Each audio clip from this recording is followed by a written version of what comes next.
Welcome everyone to the third week of our February Ecology Month. And today we have not one, not two, but three role models to talk to about the ocean sciences. And they're all based out of the Mercier lab, which is at the Ocean Science Center. I'll let them explain what all of that means. But in just some minor housekeeping before we really dig into that, we have the science project that we're doing. You've got one more week on that. If you are going to submit your science experiment on the rising sea levels, then ideally you get those pictures into me by Friday so that we can put them up on Monday during our session, and we'll discuss everyone's findings a little bit. And then after that, we are into March and robotics. So you can start watching your Canada Post mailbox this week because I'm sending out robotics kits. So watch for that fairly soon. I'll be bringing them to Canada Post on Wednesday. So maybe late this week, probably early next week, you'll receive those. And I think that's basically all the housekeeping I have this week. As always, if you ever have any questions, you can reach out to me within the clubhouse by the chat function there. You can also text 709-300-1214 or email stemforgirls@wrdc.ca. So always get in contact with me if you've got any questions on anything at all. Oh, and I will say there's been a couple more purchases out of the gamification shop, and I'll be sending those out with your robotics kit. So if you did do any purchases, we're going to try to keep them going with the mail outs as a regular thing. So you should be getting those with your robotics kits as well. And with that, I'm going to hand it over. I believe Annie Mercier is going to kick things off for us today. All right, so yes, I will try to start on a good note. So first, trying to actually share my screen. So hopefully you guys can see that already. Is everything okay? Looks good to me. All right. So yes, so I'm very excited to have this opportunity today. This is something that I think is very, very important. And I'm glad that two of my graduate students could join as well. So what I want to do, I'm told you have seen already the videos, so an introductory video about myself and a little bit of an introduction to our lab by Rachel and Sarah. So what I want to do is go over just a little bit, a few slides to talk a little bit more about me, and also about what we're finding in our labs. And I will kind of focus on one aspect and let Sarah and Rachel develop other aspects that we see in the lab. So just a few words about me, first of all. So how did I get here? So my background, so I did my studies in Quebec, in the province of Quebec. And so did my high school. Over there we have a college. Cégep is kind of an intermediate between the high school and the university.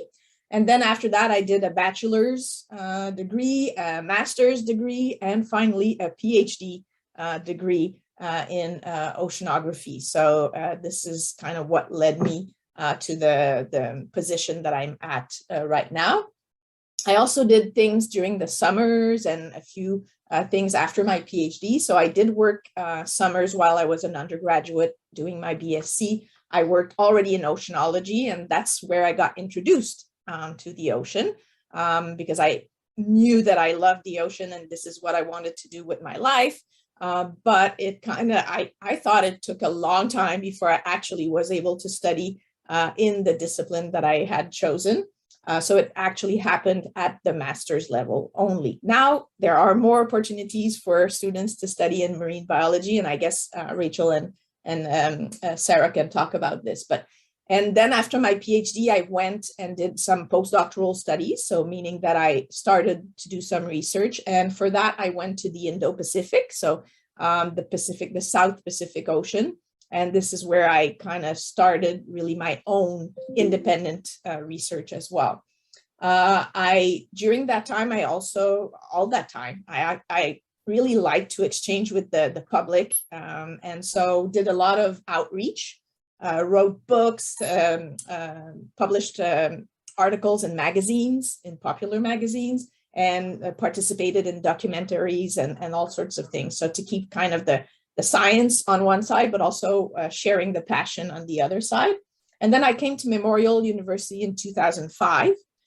So that's already 17 years ago, because I applied to a position at Memorial University, started at the assistant professor level, and now I'm a full professor, and I'm actually deputy head of my department. And I'm fortunate that I have a spouse who has the same background as me, roughly. And so we actually share everything, work and life. So that's been very, very, really a large part of why I'm passionate about what I do, is I can share it with my spouse. And we travel a lot for work and for pleasure. And I also like to hike, to do some gardening, and to read. So these are kind of my side passion when I do have time, which is not a lot of time, of free time. So my main interest these days, so as I was telling you, my official position is professor. I'm a university professor, which actually means that, as you all well know, is a mix of being a teacher, being a research scientist, and being a mentor. So these are all things that you need to juggle when you're a university professor. And some of the useful skills that I found, or attitude that I found, were crucial to what I do, is really curiosity, because as you will see, the work that I do in terms of the research is very much curiosity driven. So kind of always I've had this passion about the ocean and what lies in the ocean, especially the animals in the ocean. And so that's very, very important for me, curiosity. Always asking questions and never really being satisfied with the answers. So always going ever deeper. Also patience, because unfortunately the answers do not necessarily come very quickly. So you have to have a lot of patience and perseverance. So as perhaps Sarah and Rachel can tell you, you have to look at a question from one side, maybe it doesn't work. You have to look at the question from another side, and maybe it still doesn't work. And even negative results in science are results. So even when your question is that, no, this is not happening as you thought, it's still a very valid and important answer. And having flexibility. So trying to adjust, and even as you build your career, adjust to what you discover, what you find about things, but also about yourself, so that you can actually readjust and keep being flexible about things, because there's always other ways to see things, and so it's never a dead end. So that's, for me, that's been a very important aspect of things, because as you know, I've done a lot of popular science and kind of merged this with the actual hard science. So just wanted to talk very quickly about a few of the things that we do, and I'm focusing on the work that we do on deep sea, because it's perhaps one of the most fascinating aspects of the lab, and perhaps one of the key ones that have made me persevere in this field and kept me very intrigued and as I said, very led by curiosity about the ocean. So just want to kind of share with you a few of the things that we do. So during our lab work and field work, we look a lot at interactions between live organisms. So that's kind of the focus of our lab, is to look at animals and how they live and how they interact with their environments. So the cold, the pressure, the food supply, all of these things, how do they impact the behaviors of the organisms? And in particular, we have a special interest in reproduction. So all things related to mating, spawning, how the little larvae develop before they settle as juveniles and then start to grow. So all of this, what we call the life cycle, This is one of the main interests for me in the lab and in the deep sea in particular. And some of the examples of what we've discovered, because we've been fortunate enough to make true discoveries during the work that we do in the lab. For instance, we've discovered that deep water or deep sea marine animals actually reproduce following a lunar cycle. So this is something we often see associated with coral reefs at the surface of the ocean. But we were kind of amazed to discover that it's also happening even at great depths, where we would think that the moon doesn't really have any impact. But there's indirect cues of the moon cycle, and we found that some deep sea animals reproduce following that cycle. And we also discovered that some deep sea corals, and perhaps you're already intrigued to find that there are corals in the deep sea, but yes, there are. And they're very colorful, as you can see. So on the left is a bubblegum coral, and on the right is actually a sponge. So that the thing that looks like a lamppost is a sponge. So very weird critters. So yes, we have corals, and they actually play a role of nursery for tiny fish larvae, and so that the fish become adults. And these are fish that we actually harvest for commercial purposes. We often look at questions both with with a blend of techniques, because we have to be inventive. And you can see there a large ROV, so a remotely operated vehicle. That's the picture on the right. And on the left is what we call the command center and the hot seat. So the hot seat is where you sit when you're actually dictating what's going to happen with the ROV underwater. And so we do look at that. We collect samples as well. So with the ROV and with other techniques, we collect the samples and we look at them back at the surface, back in the lab. We look at how they work microscopically or in large aquariums. And we use what we call biomarkers. For instance, some lipids that you can detect in the tissues of the animals will tell you what they eat. So what's their diet and what they feed on typically. So it's kind of not seeing right away what they eat, but by measuring something in their tissues, you can actually get a pretty good idea of the food webs, for instance. Another thing that we do is, I can show you this one. So we study a lot of live animals. So, and this is kind of the hallmark of our lab, is that we're able to maintain live deep sea animals that we can look at and study. So that's been really fun. It's a challenge to go get them. It's, during expeditions at sea and trying to bring them while they're still healthy and alive. But you can see some corals being collected and things like that. So this is one of the aspects that we do in the lab. Another thing, so sorry, I kind of wanted to go everywhere and it's kind of giving me a few headaches. So the other thing is that we're maintaining them in the tanks and we're looking at them, and you can see here a microscope being used. So sometimes we do look at them under the scope, and you can see some of the tanks that we have in the lab. And this is where we keep some of these animals when we do have them. And this is a big aquarium where we did have a lot of corals at one point. Now we have a few less corals, but we still have large sea anemones and sea stars. And so why, the deep sea is such a fascinating field of study? Well, we know so little about it. We actually know less about it than about the surface of the moon or Mars. So it's kind of intriguing because it's a large environment that covers most of our planet, yet we still know very little about it. And we discover really amazing things all the time, including new species. So we did actually collect some species that had not been named before, and we did end up naming them.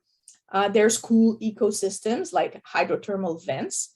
There's deep sea expeditions all the time, and I included a link there. I don't know if it will eventually be able to share, but you can actually go see these expeditions live because they're streaming live. And so it's very, very nice to see what's happening on the ship and how research is happening, minute after minute and seeing those critters on the video monitors and things like that. So eventually, if you do have time and you're interested in the deep sea, this is something that you can do. And I was saying that I always have a parallel between the science career, but also sharing it with the public. So this is an example of an article that we published in Canadian Geographic when we started our work at Memorial. And so introducing people to the magic of the deep sea. And a few minor or pretty interesting cool facts that I wanted to share. So we ended up being able to actually see with our own eyes deep sea corals spawning for the first time. So we had those species in the lab, and what you see here is a tiny coral larva being expulsed by a polyp. And so these things, because they live so deep in the sea, had never been seen before. And we were lucky enough to be able to see this in the lab. We also learned things like, I'm not sure if you know, but there's an actual coral that's called the question mark coral, and you can see why in this picture. So there's, and I was talking a little bit earlier about the bubblegum coral. So all these types of names kind of tell you that the things we discover, they make us think about certain things, and we name them a little bit curiously, but that's the type of thing that happens. We also saw that the males of the sea spiders actually carry the young, so they carry the babies. So you can see this is a sea spider, and you can see here the ball of little eggs that is being carried, and this is the male that actually, so the female spawns the egg mass, and it's the male that carries it until the young are emerging, and they take care of the young. So this is a kind of a reversal of the roles. We also saw that some whelks carry sea anemones on their backs, and we wondered why. Because it's a little bit strange. Sometimes there's like up to 6, 7, and you hardly see the whelk or the snail anymore. And so we wondered why, and we discovered that there's an exchange. So the sea anemones are stinging a little bit, and so they protect the whelk. And the whelk is kind of a not so very clean eater. So when it eats, there's particles going off from the mouth, and the sea anemones can actually easily capture these particles. And so the sea anemones find food, and the whelk is finding some protection under the umbrella of the sea anemones. So it was really intriguing to find that. And I wanted to show you that some corals are actually not as defenseless as they seem, because you'll see that this one actually stings. Woo! There you go. It stung the sea star and made it go away. Right? And so this is kind of, I'm talking about myself and all these great discoveries, but when you're a university professor, you actually have a large team with you. Of course, these students didn't all work at the same time in the lab, but we always have a handful of graduate students and sometimes undergraduate trainees and postdoctoral researchers who are part of the lab and make the discoveries and help us, bring the field forward. And you see a few of them there, and you see the Ocean Sciences Center in the middle. And some of the intriguing critters that we have, and you'll talk to, or you'll see two grad students in just a moment. And this is our mascot, the sea cucumber. And you'll hear again a little bit more about this. So it's a very strange creature. You've seen it if you looked at the videos that Trina shared with you. So it's a kind of strange looking critter. This is the mouth and the tentacles. So it's kind of licking its fingers. It's kind of capturing food and then one at a time introducing the tentacles in the mouth. And these beads down here are the eggs of the sea cucumber. So very bright red floating eggs. So we've made it a very key topic of research, and we've studied it from various angles, and Rachel and Sarah will talk about that in a moment. And our latest research segment is that we're now expanding our research to the North Pole, to the Arctic. So we're going to look at communities up there and trying to find out more. And I'm sure Rachel will talk about it because she's been lucky enough to come up, to go up to Nunavut and to do a little bit of work up there. But it's kind of where we're expanding right now, is trying to find out more about the animals and the benthic animals, so the animals that live on the seafloor under the ice in the Arctic. So that's going to be driving our future research for the months to come. So that's kind of what I had to share today. And as I mentioned, Sarah and Rachel will kind of give a compliment to that in a few moments.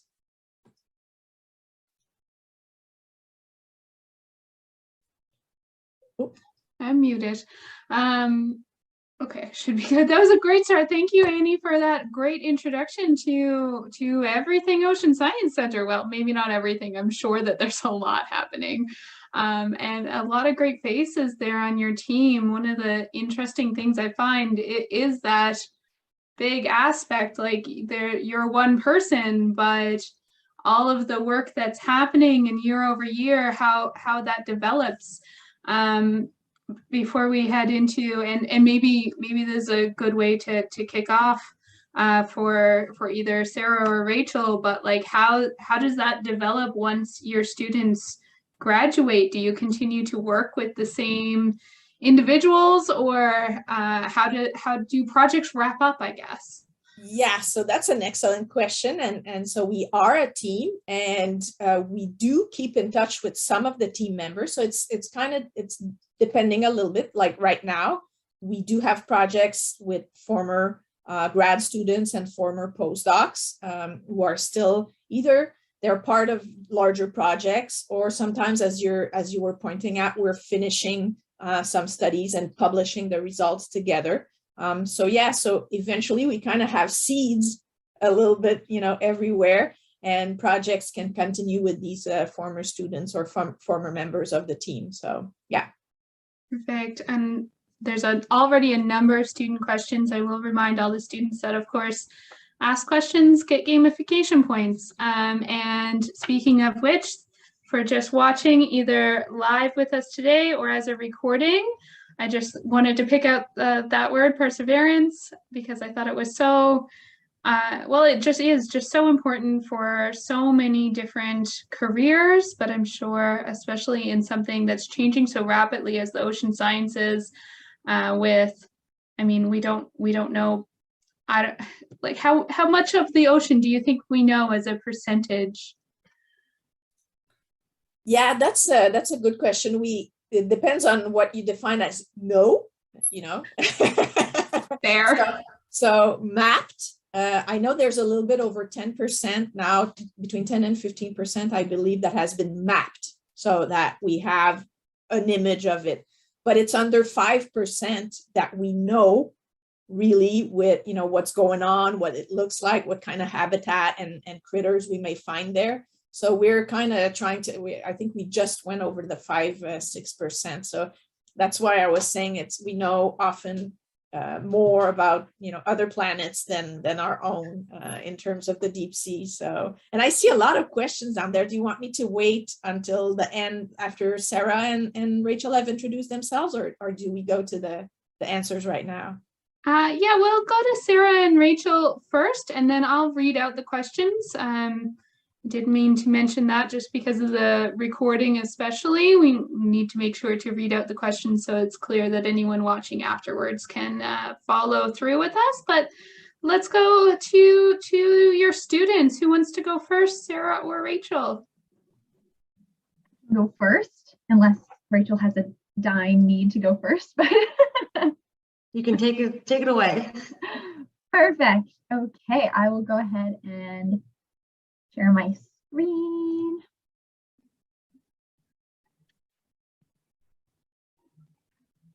Okay, can everyone see it? And it's the proper presenter version, I guess? Yes. Perfect. Okay, so my name is Sarah. My pronouns are she and her. and I am a PhD student studying marine biology at Memorial University right now. I'm going to start off with a little bit about myself, including some hobbies that I enjoy, some volunteer activities that I do in the community. Then I'm going to briefly go over my academic history and some work experience that I have. So it should be pretty brief today.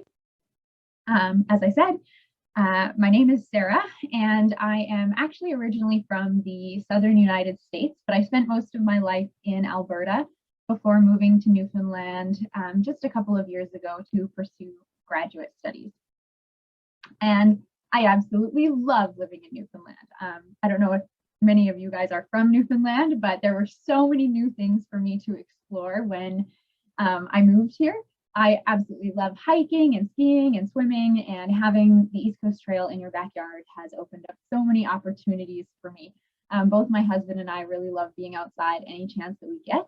And I think that having a job in the biological sciences, especially for me in marine science, it's so focused on curiosity, patience, passion, being creative with things that you see, having the patience to really notice things. And so living in a place and having a job where I can really connect to the outside is what inspires me to keep seeing things, keep asking these questions. And so Newfoundland has really been an awesome place for me to explore this type of scientific opportunity. And I volunteer with a few different groups in the St. John's area.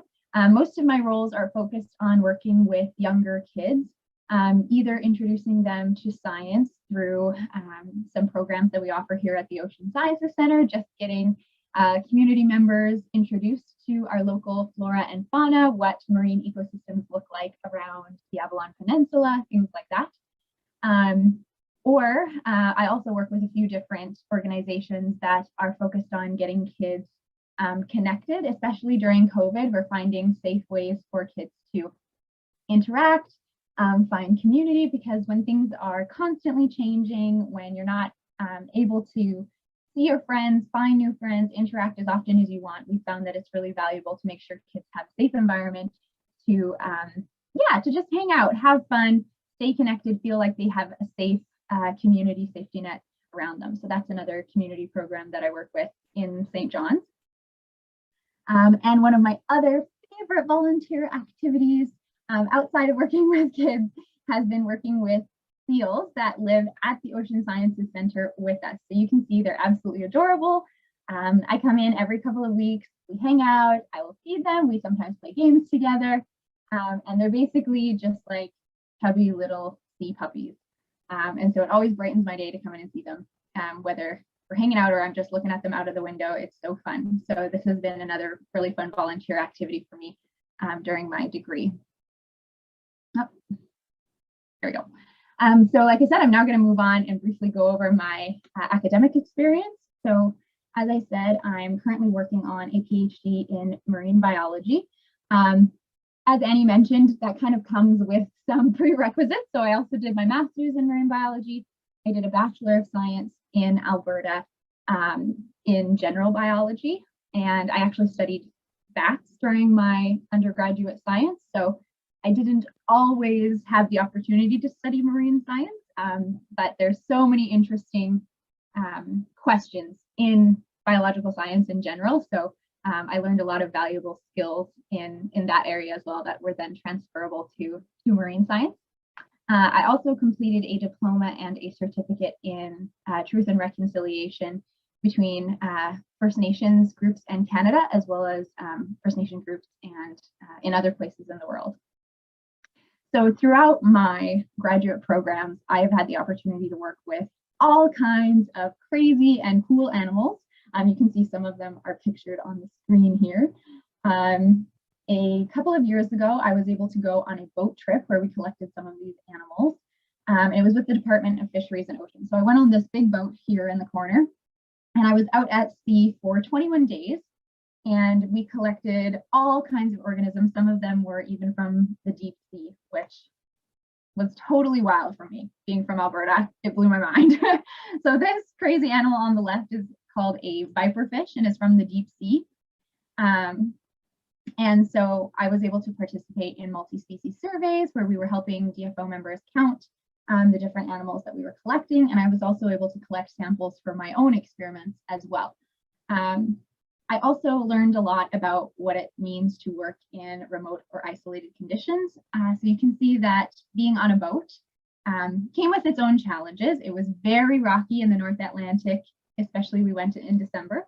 And as I said, a prairie girl, it took me a long time to get my sea legs, but I learned a ton of cool things that I would never have gotten the opportunity to if I stayed on land. So science has really pushed me out of my comfort zone.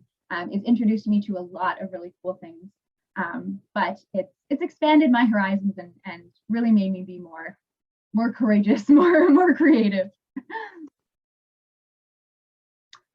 So as Annie mentioned, another aspect of field work that we're starting to incorporate is working with remotely operated vehicles, which are basically just underwater drones. I have a little video here. This is a submersible vehicle that we are incorporating into the field work that we're doing up in the Arctic. And we use it to take underwater video footage of organisms. We use it to collect samples back to us. You can get all sorts of really cool data with these little ROVs. And they are really cute, actually. It reminds me a little bit of WALL-E. It's the underwater or the marine version of WALL-E. But they do actually take a lot of skill to work with. So that's something we're practicing right now. Rachel and I are working on as we speak, is learning how to use this equipment efficiently for sample collection in remote and cold areas. So other types of work that I get to do when I'm not out in the field are lab experiments. So I mostly work with echinoderms, and Annie briefly mentioned this. So this includes things like sea cucumbers, sea urchins, brittle stars, feather stars, sea stars, things like that.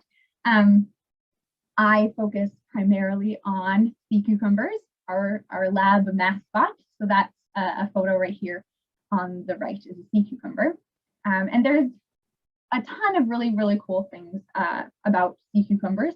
One of my favorites is the fact that they're able to regenerate almost any part of their body. And so one of my favorite fun facts about sea cucumbers is that if they get really stressed out, they can just puke up their guts and then regrow them later. So that's kind of like if you were really stressed out about something, you had a big test coming out and you just puked out a lung and then regrew it later. It's mind-blowing to me. And so I study, like a lot of my research is focused on how they are able to regrow these body parts. I look a lot at the cellular level. I look at their immune cells. I look at how they all work together and try and figure out what about them allows them to have these crazy regenerative properties. So I do a lot of like microscope work, but I also do a lot of behavioral analysis. So you can see the photo on the left on the screen is a picture of one of my experimental setups. So I have some tanks with running seawater in them that I can put sea cucumbers in, and then I have cameras set up where I can just monitor how these organisms behave in different conditions. So it looks a little chaotic. That's kind of how science works. It's often organized chaos, but that's one of the things that I really like. There's always something going on. There's always something new to do. Every day when you get up and you come to work, there's always another question that needs to be answered. And so I found that really exciting. I never feel bored. Overwhelmed is a different thing, but I've never felt bored. I've always felt really excited about what else there is to learn. So that's a little bit about the lab work that I do, the experience that I have in academics. And then finally, I'm just going to quickly go over some of the work experience that I have. So as a student, I have various opportunities to work with other students that are both either in university or in high school. And then this all kind of falls under the umbrella of being a teacher's assistant. So I can assist professors like Annie in teaching their courses at the university, but I also help Memorial build its public education program. So similar to the volunteer work that I do that gets kids excited about marine science, I also help Memorial build classes that we can teach to junior high and high school students about marine biology and about basic biological principles, lab techniques, things like that. So high school students can actually come visit us, COVID willing, at the Ocean Sciences Center, and we will do labs with you. And it is all done in partnership with the Newfoundland government. So we help you reach your scientific learning outcomes for the year, but focused in marine science. So it gives you a little bit of a glimpse into the type of work that we do. And we also, since COVID, have developed a virtual option. So we will teach these classes to you virtually if you can't come visit us in person. And apart from the scientific work that I've done throughout my degrees, I've also had a lot of other jobs that are probably familiar to a lot of you. I've worked in retail, I've worked in the service industry, and I remember sometimes being a little frustrated with the work that I was doing. I felt like it wasn't focused enough on the future career that I wanted to have in science. I didn't want to be losing out on opportunities to work in science, but actually the work that I did in retail and in the service industry offered a lot of really valuable skills like task management, collaborating with my colleagues, communication. All of these skills I found I learned in these jobs and were so beneficial and have been really helpful when employers and supervisors and stuff have been wanting to hire me. Being able to demonstrate that I've learned some of these skills has been helpful. So looking back, I wish I could have told myself that no job is not worth it. I guess I would learn so many good skills in all of the jobs that I had. So yeah, that's a little bit about me. That is so important that you're always building soft skills. I mean, babysitting is a perfect starting job. I mean, you get skills about organizing people and, scheduling tasks, scheduling chores, managing expectations of others. Like babysitting is everything, let alone once you get into retail and all of these different things. So great point there. And now Rachel. Yes. I'll keep my presentation pretty brief. I'll go over some of my stuff, but I see there's only about 20 minutes left, so I won't keep it too long. And I'll just find my slideshow.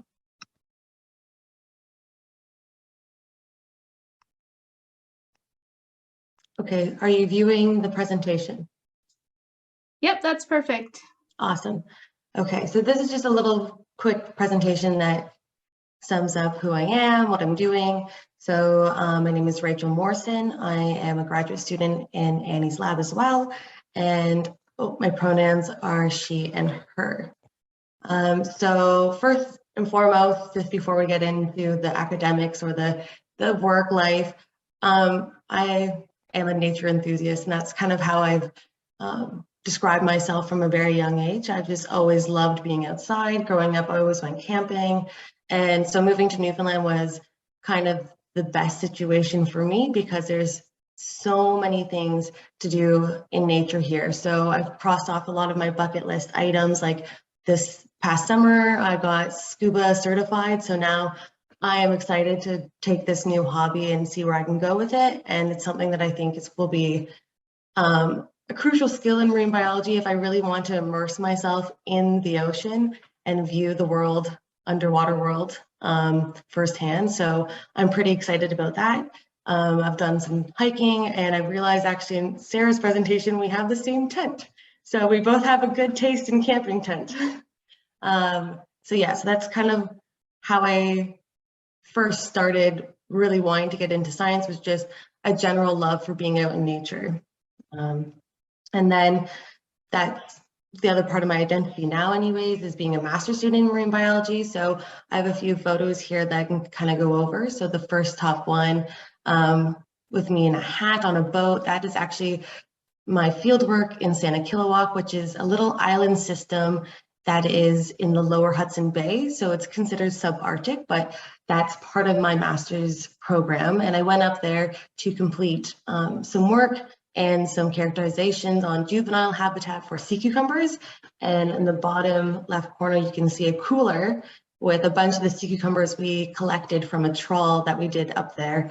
And so part of my master's program is, or my thesis, sorry, is looking at these sea cucumbers from the Arctic as both an economic item, because it's a food product, but also their ecology. So it's one thing that we've studied in the Atlantic quite a bit extensively, but in the Arctic, we haven't really focused on sea cucumber ecology. And so part of my project is making those characterizations of their habitat, what substrates do they prefer, things like that. And their food product, as I mentioned, so we're also interested in their nutritional value. So that's the two sides of my project anyways. And you can see me down there.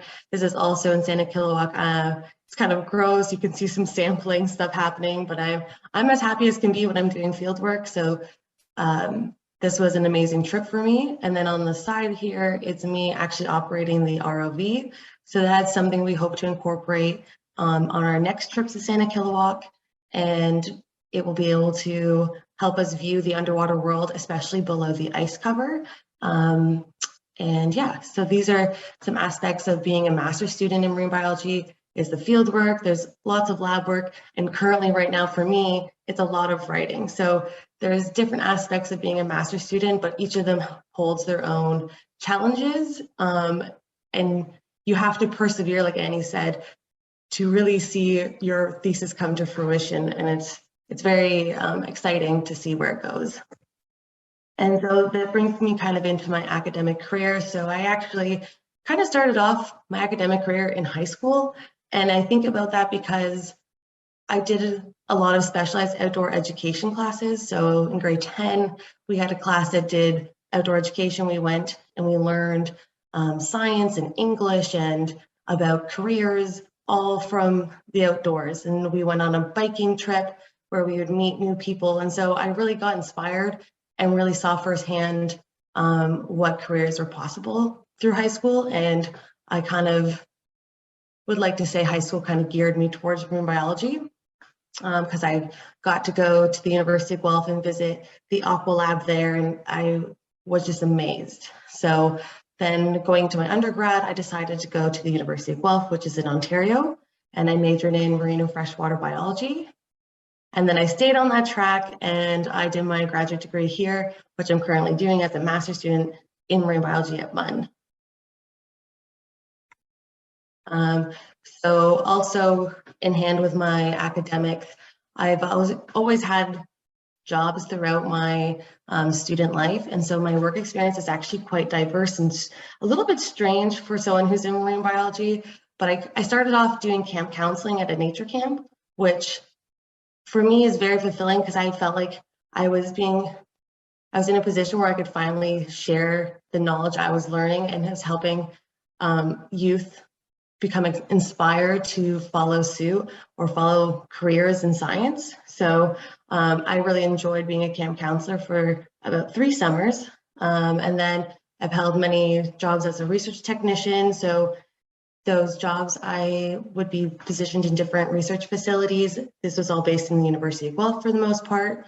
And I worked with fish, mice, cows, chickens, turkeys.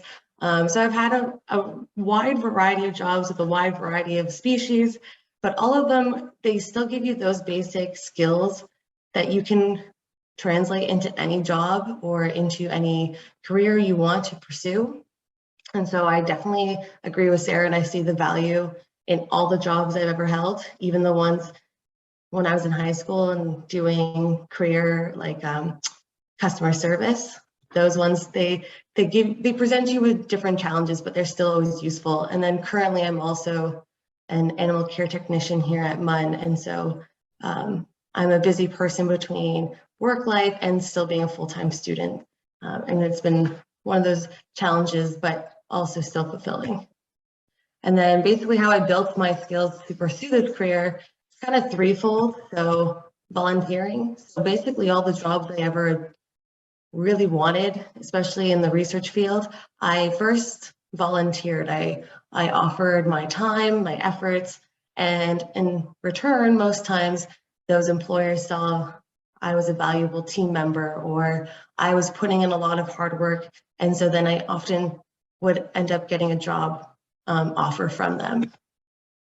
And so part of that is also making connections. So finding those people in the field that you're interested in, how can you build connections with them? And usually that is in the form of volunteering. So those kind of go hand in hand. And then the other part was seeking opportunities. So in high school, seeking those special outdoor education classes, or for you, it could be doing this STEM program, which is amazing. And I love that this gives you so many options and you get to experience what other people are doing. So it's a great way to see what's out there. And those were kind of the three things that really helped me pursue marine biology. But yeah, so I'm going to keep that as it is. But if you have any questions, I'd be more than happy to answer. Thank you so much, Rachel. And there are quite a few questions, so I've been kind of grouping them to try to make this go smoothly, as we only have about 12 minutes left here. And I will say some of these topics were covered last week too, so if any of the students did miss the Q&A with Rachel Sipler last week, to go check that out too. If today's session was kind of up your alley, then last week's session would have been too.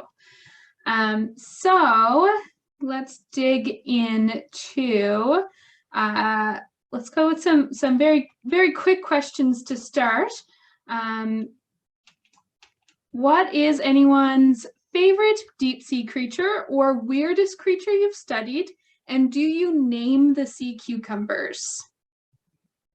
Who wants to tackle that group of questions? We'll try to keep it to one person answering each question. So I think I can go with that. I noticed that Sarah's already outlined in her talk some of her favorite critters from the deep sea. I think that for my part, it's all the ones that we cannot even determine what type of animal they are. So it's kind of really cool to actually find something that you're not even sure. Is it a mollusk? Is it an echinoderm? What is it exactly? And we actually need to look at them very much more closely to actually find out. So I think that's and some of the sponges and some of the tunicates, so they're kind of colonial animals. They're very intriguing in that way. And as far as the sea cucumbers go, it's hard to tell them apart. I'm not sure if the students named them. I've never named a sea cucumber, except perhaps once when we did have a kind of, we sometimes have a little bit of a more of a relationship with some of the animals that we keep, but the ones that we study, unfortunately, at least for me, I don't have time to give them actual names. Fair enough.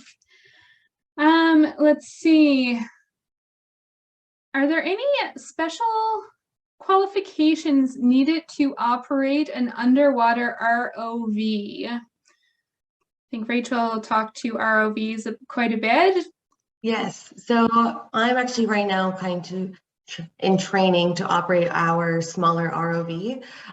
For skills, you don't really require anything for the smaller made ones. I know Annie showed a picture of a very large ROV. You would need a lot of qualifications before you were to operate something of that size and nature, just because they're very complex at that size, and operating them is like operating like an actual car. So you need like a license to be able to, but for the smaller one, it's something that we can practice with our own lab members. We can go to a harbor, and it's kind of like operating a video game in the sense you see a little screen, you have a little joystick. So I kind of feel like I'm playing Mario Kart when I use it. That's how I describe it. So you don't for the RV I'm using, but anything that's a multi-million-dollar piece of equipment, yes. Yeah, and it's actually a career. So there are careers in piloting the larger ROVs and underwater vehicles. Yeah. Would that get into like computer engineering, or do you have much interaction with the engineering department when it comes to ROVs? We don't, because as Rachel was mentioning, we have a small portable one that we're kind of learning about on our own. But yeah, when you're actually on an oceanographic mission and you have a larger ROV like the one that I showed, there's a whole team of technicians and pilots and co-pilots, and they're in a control room. And so just maintaining those ROVs, equipping them, making sure, that they're working all the time, because their breakdowns happen. And so they have to, troubleshoot right there on the ship.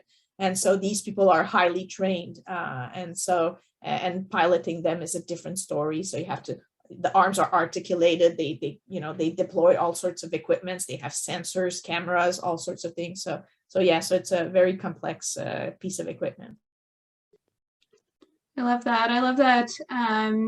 We don't often even realize how many careers are involved. When you think, I'm interested in ocean sciences, you might not be like, I think I'll be an engineer. Like those things might not immediately connect, but there's a lot of ways to work on on the challenges you want to work on in the world. So I love just making those connections. There was a question here, how long did it take to get all your different educations? But I want to preface that with, like, does anyone feel like they're done getting their education at this point? No. Once you get into these heavier sciences like this, I feel like that's part of your career is just continuing education.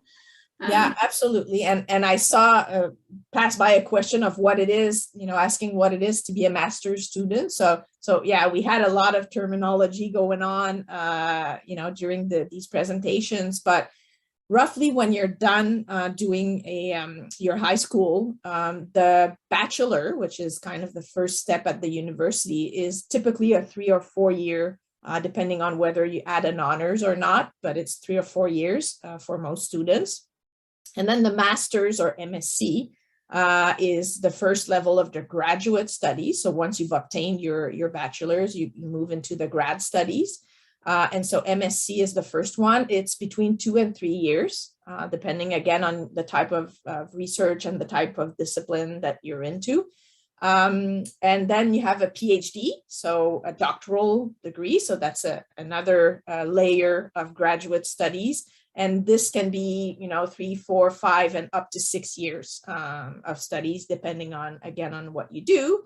And most of the time in our line of work, people are expecting you to do postdoctoral work. So you have another 2 to 5 years experience to gain on top of that. And then you get a position potentially as in the academia. So as a professor in a university, starting at the assistant level, and then the associate level, and then the full professorship. So it's very, very long, but you're always learning. There's always different things. And you're right. I'm considering that I'm not done learning yet.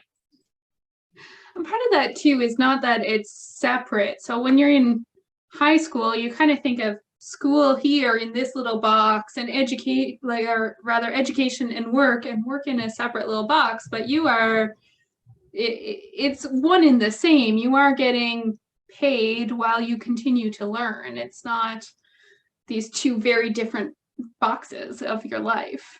Yes, and as you work both as a grad student and when you're at my level at the university, it's not 9 to 5, as you've probably determined already, seeing what you saw. So the animals, the lab, everything is always going on. The field trips, they're weeks at a time. So you're in our line of work, it's part of your life. And that's why I mentioned you have to have a passion, because it's not something that you can put in a compartment and say, okay, I'm done with that now, and here's what I do. So sometimes I work, in the evening or on weekends. I know the students are in the lab on the weekends as well. So it's kind of, you have to integrate it in your life. It's easier. And that almost probably answers a little bit of the question. Do careers in this field offer a good work-life balance? And they also said, are there many opportunities to work locally in Newfoundland? And I will kind of expand that. Of course, all of us here on screen are on the Avalon, but Newfoundland and Labrador, there's students in all corners of the province here. So what kind of opportunities are out there? And do you think there's a work-life balance to be had?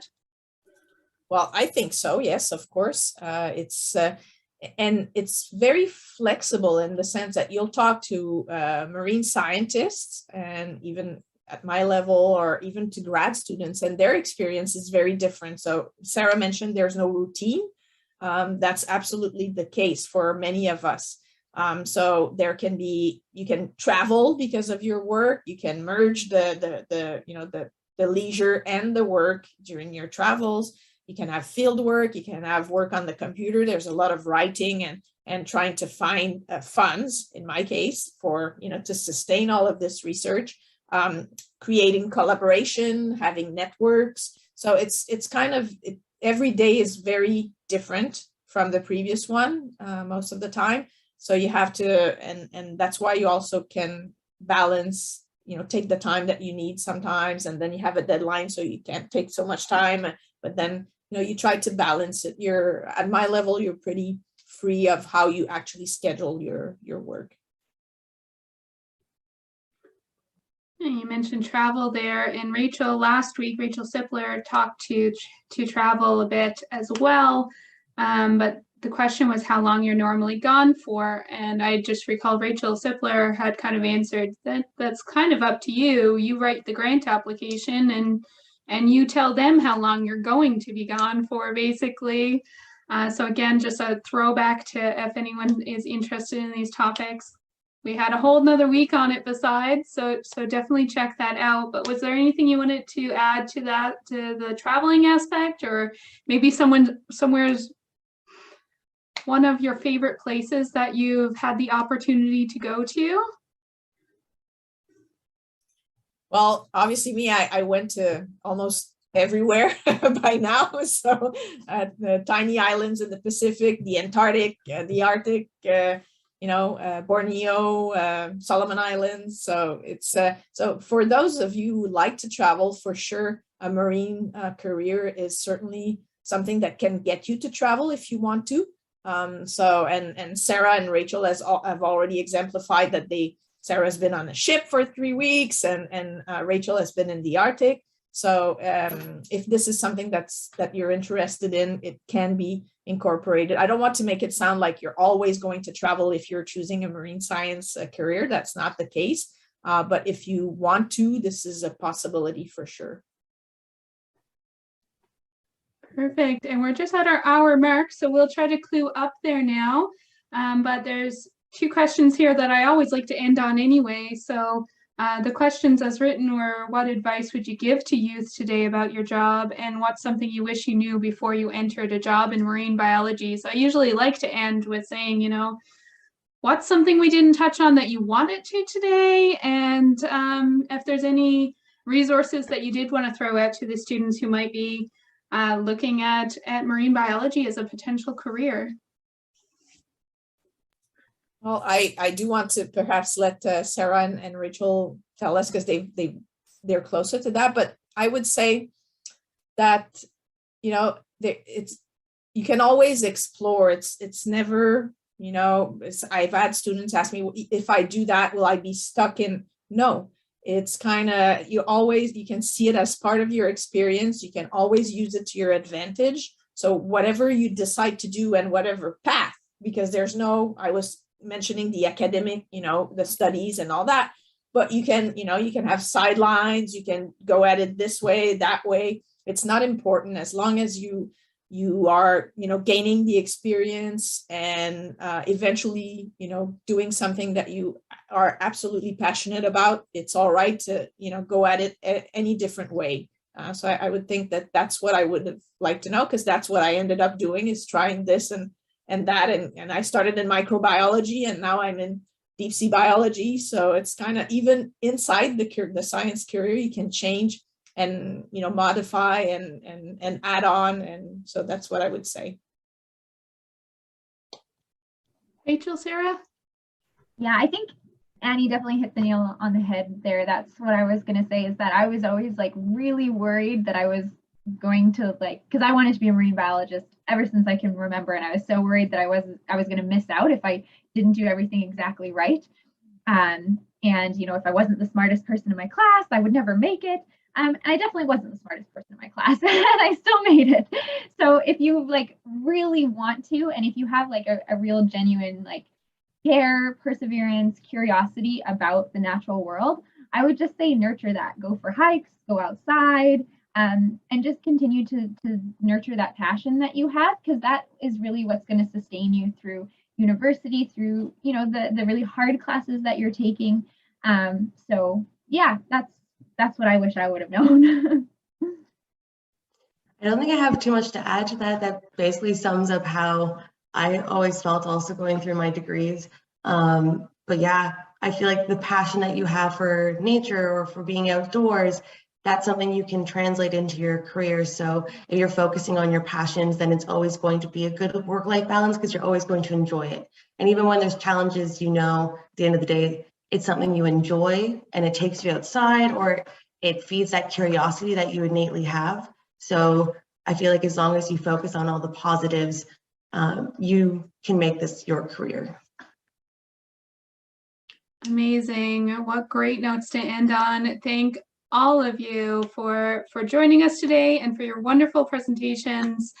It's been a pleasure, and just a quick reminder to the students that we'll be back next Monday. We're trying to do every single Monday, so join us again. Thank you so much. Have a wonderful evening, a wonderful week, and the recording should be up tomorrow. Thank you. Thanks for having us. Bye. Bye.